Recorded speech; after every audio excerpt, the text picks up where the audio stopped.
The fourth sign, feeding 5,000. After this, Jesus crossed the Sea of Galilee, or Tiberias, and a huge crowd was following him because they saw the signs that he was performing on the sick. So Jesus went up a mountain and sat down there with his disciples. Now the Passover, a Jewish festival, was near. Therefore, when Jesus looked up and noticed a huge crowd coming toward him, he asked Philip, "Where will we buy bread so these people can eat?"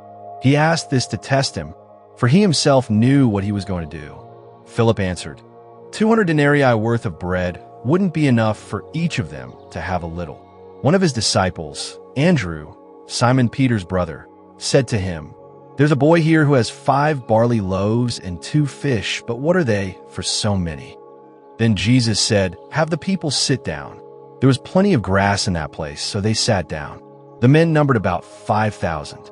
Then Jesus took the loaves, and after giving thanks, he distributed them to those who were seated, so also with the fish, as much as they wanted. When they were full, he told his disciples, "Collect the leftovers so that nothing is wasted." So they collected them and filled 12 baskets with the pieces from the 5 barley loaves that were left over by those who had eaten. When the people saw the sign he had done, they said, "This really is the prophet who was to come into the world." Therefore, when Jesus knew that they were about to come and take him by force to make him king, he withdrew again to the mountain by himself. The fifth sign, walking on water. When evening came, his disciples went down to the sea, got into a boat, and started across the sea to Capernaum. Darkness had already set in, but Jesus had not yet come to them. Then a high wind arose, and the sea began to churn. After they had rowed about 3 or 4 miles, they saw Jesus walking on the sea.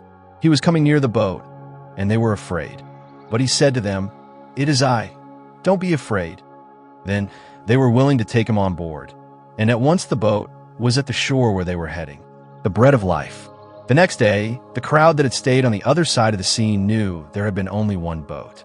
They also knew that Jesus had not boarded the boat with his disciples, but that his disciples had gone off alone.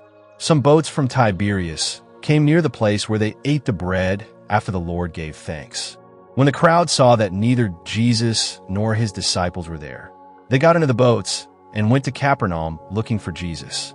When they found him on the other side of the sea, they said to him, "Rabbi, when did you get here?"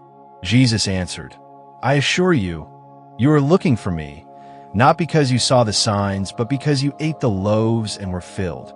Don't work for the food that perishes, but for the food that lasts for eternal life, which the Son of Man will give you, because God the Father has set his seal of approval on him." "What can we do to perform the works of God?" they asked. Jesus replied, "This is the work of God, that you believe in the one he has sent. What sign then are you going to do so we may see and believe you?" they asked.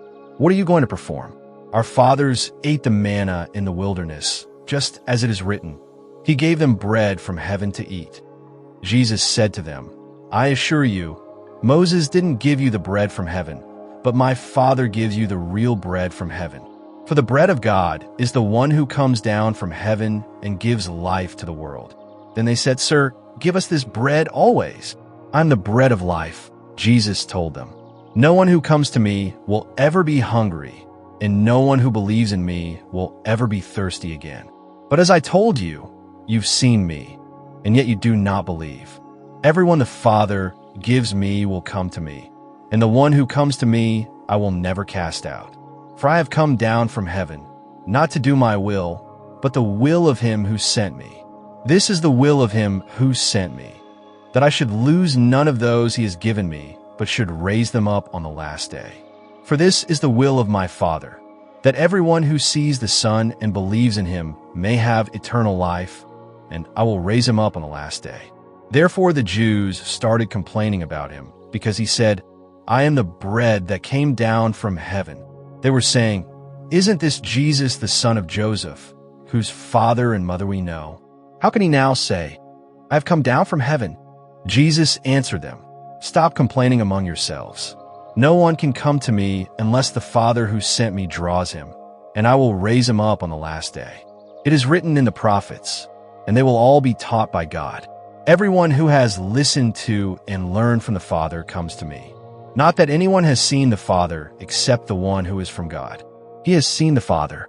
I assure you, anyone who believes has eternal life. I am the bread of life. Your fathers ate the manna in the wilderness, and they died. This is the bread that comes down from heaven, so that anyone may eat of it and not die. I am the living bread that came down from heaven. If anyone eats of this bread, he will live forever. The bread that I will give for the life of the world is my flesh. At that, the Jews argued among themselves, "How can this man give us his flesh to eat?"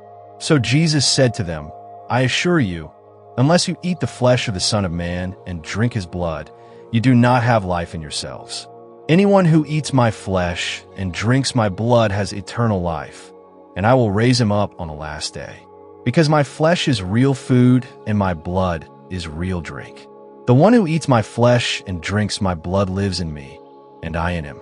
Just as the living Father sent me, and I live because of the Father, so the one who feeds on me will live because of me. This is the bread that came down from heaven. It is not like the manna your fathers ate and they died. The one who eats this bread will live forever." He said these things while teaching in the synagogue in Capernaum. Many disciples desert Jesus. Therefore, when many of his disciples heard this, they said, "This teaching is hard. Who can accept it?" Jesus, knowing in himself that his disciples were complaining about this, asked them, "Does this offend you? Then what if you were to observe the Son of Man ascending to where he was before? The Spirit is the one who gives life. The flesh doesn't help at all. The words that I have spoken to you are spirit and are life. But there are some among you who don't believe." For Jesus knew from the beginning those who would not believe and the one who would betray him. He said, "This is why I told you that no one can come to me unless it is granted to him by the Father." From that moment, many of his disciples turned back and no longer accompanied him. Therefore Jesus said to the 12, "You don't want to go away too, do you?" Simon Peter answered, "Lord, who will we go to? You have the words of eternal life. We have come to believe and know that you are the Holy One of God." Jesus replied to them, "Didn't I choose you the 12? Yet one of you is the devil." He was referring to Judas, Simon Iscariot's son, one of the 12, because he was going to betray him. Thanks for watching and subscribe for more videos.